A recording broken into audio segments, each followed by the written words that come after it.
कभी कोई बहू अपने ससुराल वालों से आज तक खुश हुई है भला?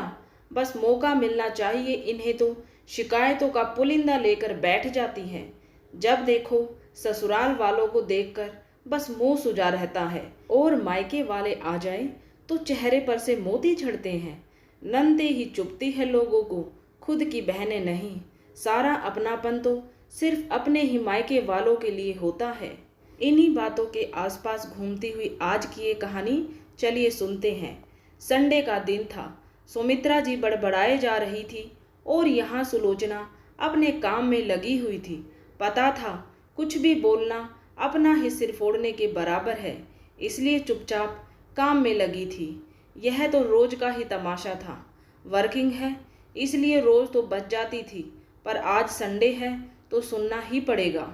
आज तो फिर भी सुमित्रा जी अकेले ही बैठी थी, नहीं तो बेटा संदीप भी साथ में बैठकर पंचायत कर रहा होता था। और दोनों माँ बेटे का सबसे फेवरेट टॉपिक भी सुलोचना ही होती थी। भगवान जाने ये बेवजह की अफवाह कौन फैलाता है कि औरतों को ही सिर्फ पंचायतों का शौक होता है। कभी किसी घर में अगर बहू पुराण चल रही हो तो देखा करो गौर से, घर के पुरुष भी मिर्च मसाला लगाकर चटकारे लेकर पंचायती करते हैं। खैर, थोड़ी देर पहले ही सुलोचना की दीदी और जीजाजी आ गए हैं। संदीप घर पर नहीं था और सासू माँ भी उनके साथ बैठकर बात नहीं कर रही थी, इसलिए उन्हें चाय नाश्ता देने के बाद सुलोचना उनके पास बैठकर खूब हंस बोल रही थी। और वैसे भी खुद के दीदी जीजाजी से तो कोई भी खुलकर बात कर ले, इसलिए सुलोचना खुलकर बात कर रही थी। बस यही बात सुमित्रा जी ने पकड़ ली और उसे सुनाई जा रही है। अरे, हमारी भी बेटियां आती हैं, लेकिन मजाल है कोई इतना हंस बोल ले उनसे। एक तो बहुएं खुद ही फर्क करती हैं ससुराल वालों और मायके वालों में, ऊपर से कहती हैं कि ससुराल वाले हमें अपना नहीं मानते। अब क्या जान ही दे दे इनके पीछे। इतनी देर में सुलोचना ने अपना काम निपटाया और अपने कमरे में चली गई। उसे इस तरह चुप देखकर सुमित्रा जी और जल भुन गई।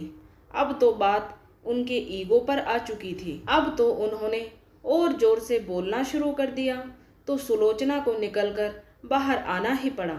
क्या बात है मम्मी जी, आपको मुझसे क्या परेशानी है? मुझे परेशानी है? अरे परेशानी तो तुझे है मेरी बेटियों से। जब वो लोग आते हैं तो उनके पास बैठकर बात नहीं करती। अरे, मेरी बच्चियों की एक ही भाभी है, थोड़ा सा मान सम्मान दे दोगी तो तुम्हारा क्या बिगड़ जाएगा? मेरे बच्चों का भी मन भरा रहेगा अपने मायके से। माफ़ करना मम्मी जी, लेकिन मुझे भी चुपचाप बैठने का कोई शौक नहीं है, पर पता तो चले कि कब कौन सी बात पकड़ ली जाएगी, इसलिए चुप रहती हूँ। कहकर सुलोचना अपने कमरे में चली गई। सुमित्रा जी को अपनी और अपनी बेटियों की गलतियां अच्छे से याद आने लगी। जब सुलोचना शुरू शुरू में शादी होकर घर आई थी, वह जब भी साथ बैठकर कोई बात करती थी तो उसकी हर बात को पकड़कर उसका मुद्दा बना दिया जाता था, और जब तक सुलोचना माफ़ी ना मांग ले उस मुद्दे को रबड़ की तरह खींचा ही जाता था। 7 महीने पहले जब सुमित्रा जी की बेटियां आई थी, तब सब लोग बैठकर बातें कर रहे थे और सुलोचना रसोई में काम कर रही थी। अभी सबको खाना खिलाकर फ्री हुई थी, इसलिए रसोई की सफाई कर रही थी। इतने में छोटी ननद ने कहा, भाभी जरा चाय तो बना लो। सुलोचना सारा काम छोड़कर चाय बनाने लगी और चाय बनाकर ले आई। देखा तो ट्रे में 3 कप चाय ही थे। यह देखकर सुमित्रा जी ने कहा, बहू यह तो सिर्फ 3 कप चाय है, हम तो 4 लोग हैं।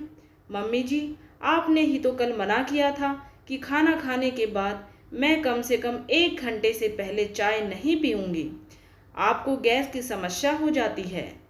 वाह भाभी, अपनी ही सास को चाय पीने से मना कर रही हो, वो भी उन्हीं के घर में। वाकई आपकी हिम्मत की तो दाद देनी पड़ेगी। छोटी ननद ने कहा, एक बार पूछ तो लेती मुझसे कि मैं चाय पीना चाहती हूँ या नहीं।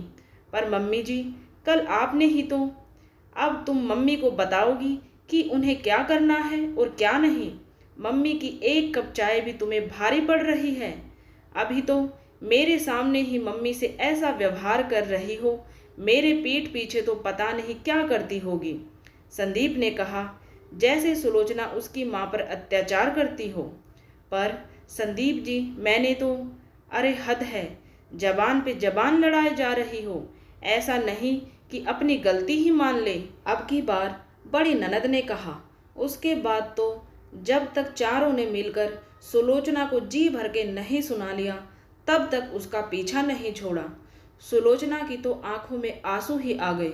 चारों अपनी टीम बनाकर एकजुटता का सबूत देते, जैसे पता नहीं सुलोचना बहू नहीं बल्कि किसी प्रतिद्वंदी परिवार से हो। वो दिन था और आज का दिन है। सुलोचना कभी इन लोगों के पास उनके साथ बैठकर कभी बात तक नहीं करती है। जितना जरूरी हो उतना ही बोलती है। शुरू शुरू में तो उसे घुटन भी होती थी। इस कारण से उसने जॉब ज्वाइन कर लिया। हालांकि संदीप और सुमित्रा जी ने मना भी किया, पर सुलोचना नहीं मानी। अब घर का काम निपटाती है और अपने वर्किंग प्लेस पर चली जाती है। शाम को आकर अपना काम निपटाया और सीधे अपने कमरे में। नंदे आती है और अपना सा मुंह लेकर ही चली जाती हैं। उनसे भी सिर्फ उतनी ही बातें जो ज़रूरत भर जरूरी है, सिर्फ वही बातें करती है। तो दोस्तों, ये थी आज की कहानी। उम्मीद है आपको कहानी पसंद आई होगी। ऐसी ही कहानियाँ सुनने के लिए चैनल को सब्सक्राइब जरूर करें।